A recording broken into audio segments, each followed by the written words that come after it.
Assalamualaikum warahmatullahi wabarakatuh dan selamat sejahtera. Okey, Cikgu Yasmin di sini. Okey, hari ini kita akan sambung dengan masih tajuk 1.2, analisis fungsi. Okey, tapi hari ini kita akan sambung dan belajar macam mana untuk membina model fungsi. Okey, standard pembelajaran untuk hari ini ialah 1.2.3 membina model fungsi dengan menggunakan garisan interaksi. Okey, sekali lagi kita akan go through apa dia garisan interaksi tu. Tahap penguasaan yang kamu perlu capai pada hari ini ialah tipik 3, membina model fungsi menggunakan lukisan sistem fungsi dan membuat rumusan dengan memberi satu contoh percanggahan fizikal. Okey, cikgu akan masuk tajuk percanggahan. Okey, dan kamu memberi satu contoh saja produk yang ada percanggahan fizikal. Yang tu saja dulu. Okey. Okey, ni cikgu nak buat ulang kaji. Okey, tajuk yang lalu. Minggu lepas. Okey, iaitu catat alih penyelesaian masalah inventif. Okey, ingat tak lagi daripada masalah khusus, kita analisis, kita ringkaskan masalah. Okey, pecahkan dia menggunakan model masalah. Okey, lepas tu dan masalah umum. Okey, kalau model masalah kita boleh teruskan dengan masalah umum. Kalau ada halangan, okey, kita pilih model masalah, kaedah penyelesaian. Okey, kaedah penyelesaian apa yang kita nak guna dan model penyelesaian. Okey. Okey, seterusnya ialah fasa-fasa penyelesaian masalah inventif. Okey, fasa-fasa. Okey, ada 4 fasa semuanya. Analisis punca masalah, model masalah, kaedah penyelesaian dan model penyelesaian. Okey, sekarang ni kita di fasa yang kedua lah. Okey, fasa yang kedua. Okey, fasa 1 kita dah selesai dah minggu lepas. Okey.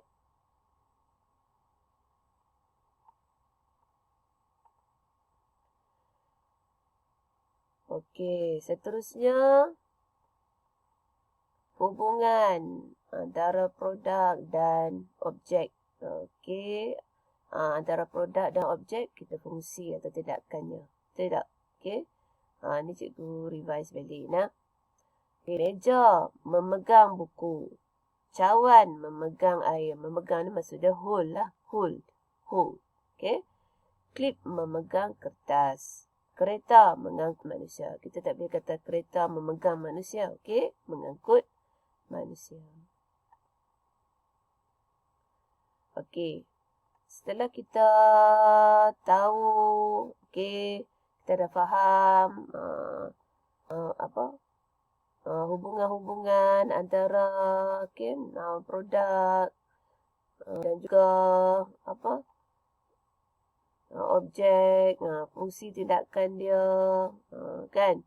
Kita dah tahu dah ni. Apa dia memegang apa mengangkut apa yang mengaratkan apa. Maknanya kita tahu apa dia akibat dia, apa dia fungsi dia. Okey? Jadi, cikgu nak teruskan dengan model fungsi.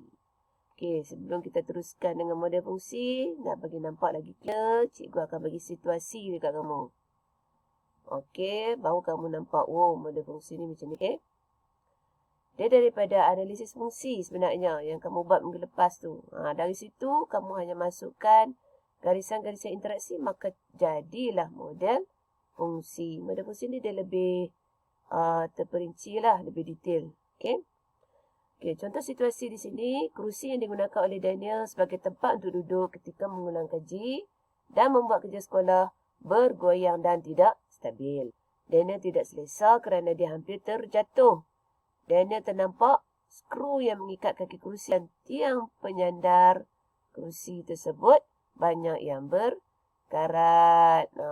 Okey. Jadi, Daripada situasi masalah tersebut, kamu buatlah analisis. Buat analisis carta alir ni. Analisis berantai, punca dan kesan. Okey.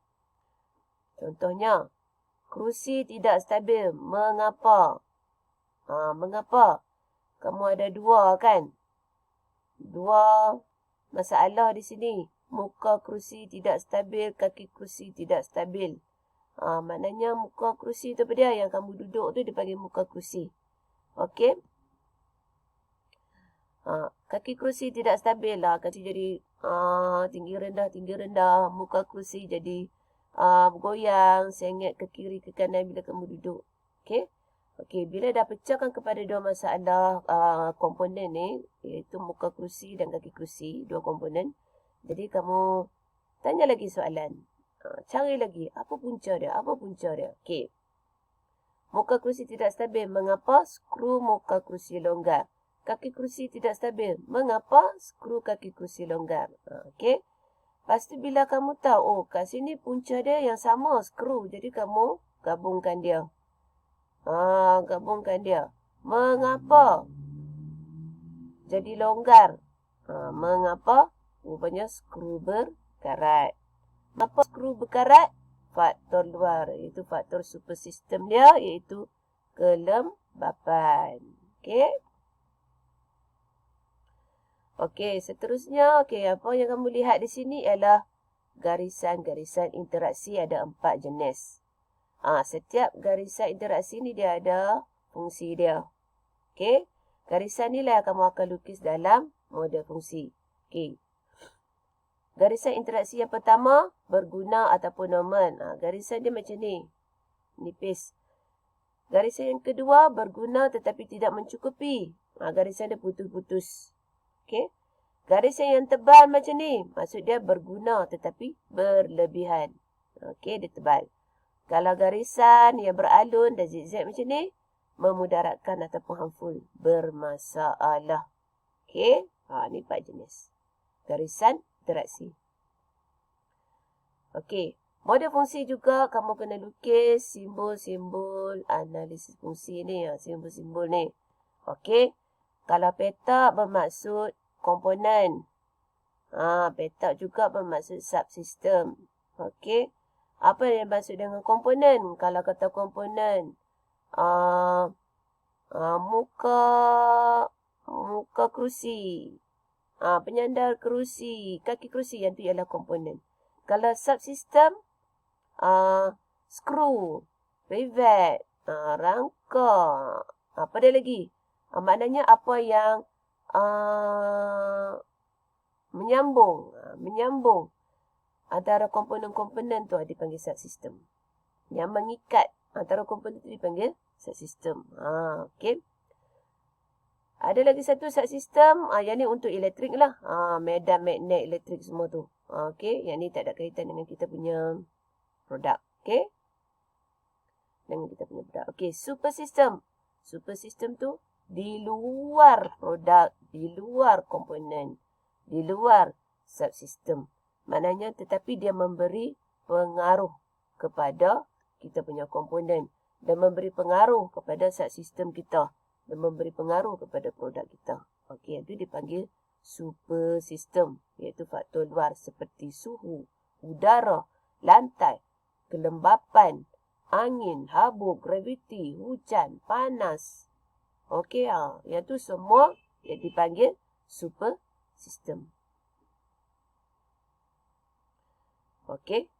Produk, kamu fahamlah produk. Produk maknanya yang lengkap lah. Kereta, berus gigi, kerusi, kasut dan sebagainya. Okey. Unit ialah komponen-komponen yang tidak boleh dipisahkan. Maknanya dia punya anggota dia dalam satu unit tu, dia kena duduk sekali. Maknanya dia dikira satu unit. Unit dia punya simbol dia macam tu. Okey. Bila kamu dah tahu dah garisan interaksi, kamu dah tahu dah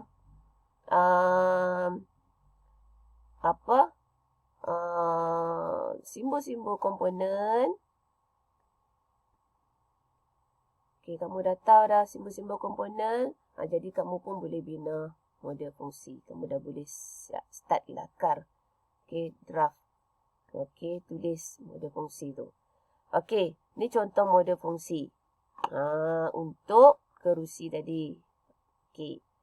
Lantai, memegang kaki kerusi, memegang garisan dia mencukupi. Kaki kerusi memegang muka kerusi mencukupi. Muka kerusi memegang tiang penyandar mencukupi. Okey.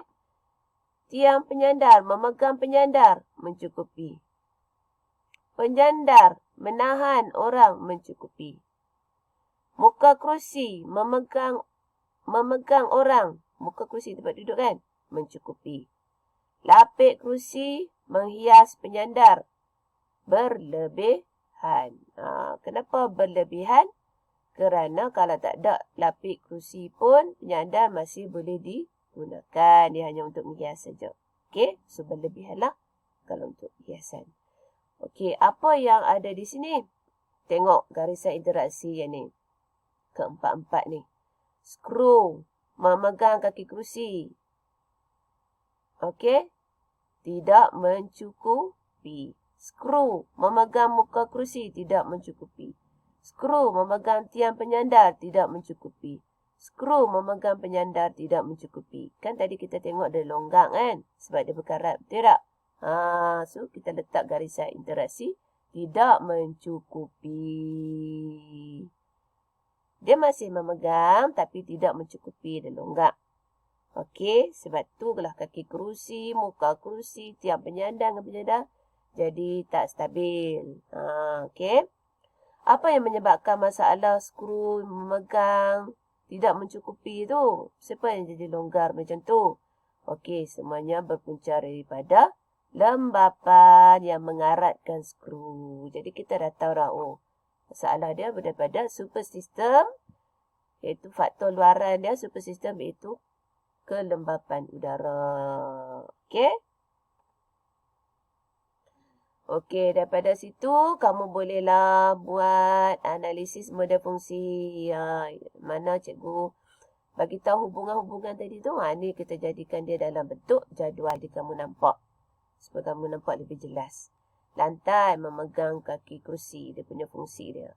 Keterangan mencukupi dan berguna. Okey, kamu buat analisis sampailah dekat skru tidak mencukupi. Okey. Dan lembapan. Super sistem dia lembapan bermasalah dan perlu ditambah air. Jadi kat situ kamu tahu dah. Kat situ rupanya masalah dia kelembapan udara, berpunca daripada kelembapan udara. Okey. Faham? Okey. So, latihan yang pertama, kamu kena selesaikan masalah yang dihadapi oleh Nora. Okey, situasi dia. Setiap hari Nora memakai kasut sukan kegemarannya untuk melakukan aktiviti sukan. Setelah beberapa lama, tapak kaki Nora semakin sakit dan cepat berbau. Apakah yang menyebabkan masalah itu berlaku? Jadi kamu ikut balik step-step yang cikgu bagi tadi. Okey, step-step yang cikgu bagi tadi. Kamu buat carta alir. Okey. Carta alir. Mencari punca masalah kan. Buat carta alir tu. Lepas tu kamu mulalah rujuk semula garisan-garisan interaksi. Rujuk semula simbol-simbol komponen. Supaya kamu boleh bina model fungsi tu dengan mudah. Okey. Sila semak Google Classroom dan jawab latihan yang diberi dan turn in. Okey. Siapa yang boleh turn in, yang boleh jawab dalam Google Classroom, silakan jawab. Okey, kepada yang mempunyai masalah, kamu boleh print. Kamu boleh jawab dalam kertas yang dah print tu dan kamu lekat kertas tu dalam buku dan snap gambar kat cikgu, hantar. Okey, sama juga dengan yang tak ada. Sesiapa yang ada masalah jawab dalam Google Classroom, tak mempunyai printer, kamu boleh salin soalan dalam Google Classroom tu. Kamu salin soalan dalam buku. Lepas tu kamu jawab dan kamu select gambar hantar pada cikgu. Okey. Cikgu teruskan dengan percanggahan fizikal 1.3.